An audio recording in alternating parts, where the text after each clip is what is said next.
नमस्ते. आज आपण बनवणार आहोत कुठलंही वाटण न करता झटपट होणारी बोंबील करी. त्यासाठी इथे बोंबील घेतलेले आहेत. त्याला हळद आणि लिंबाचा रस, थोडंसं मीठ लावून मॅरिनेट करून ठेवायचं. यासाठी बोंबील आहेत ते थोडेसे अख्खे बोंबील घ्यायचे आणि त्याचे 2 तुकडे करायचे. व्यवस्थित साफ करून घ्यायचे. आता एका कढईमध्ये किंवा मातीच्या भांड्यामध्ये हे बोंबील ठेवायचे.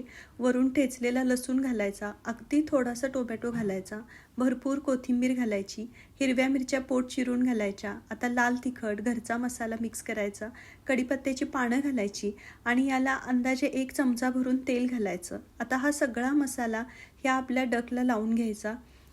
व्यवस्थित चोळून झाल्यानंतर हे बोंबील पहा असे दिसतील. आता याला अंदाजे 1 फुलपात्र किंवा अर्धा कप पाणी घालायचं. बोंबलाच्या अंदाजानुसारच मीठ घालायचं आणि कोकम घालायचे. कोकम घातल्यानंतर याला मीडियम टू लो गॅसवर व्यवस्थित उकळी आणून द्यायची. एक 5 ते 7 मिनिटामध्ये झटपट अशी आपली ही करी तयार होते, म्हणजेच बोंबलाचं कालवण तयार होतं. अतिशय चवीला उत्कृष्ट लागतं. तुम्ही याच्यामध्ये आमसूल नसेल तर चिंचसुद्धा घालू शकता. अतिशय अप्रतिम होते. नक्की ट्राय करून बघा. आवडल्यास सबस्क्राईब करा. धन्यवाद.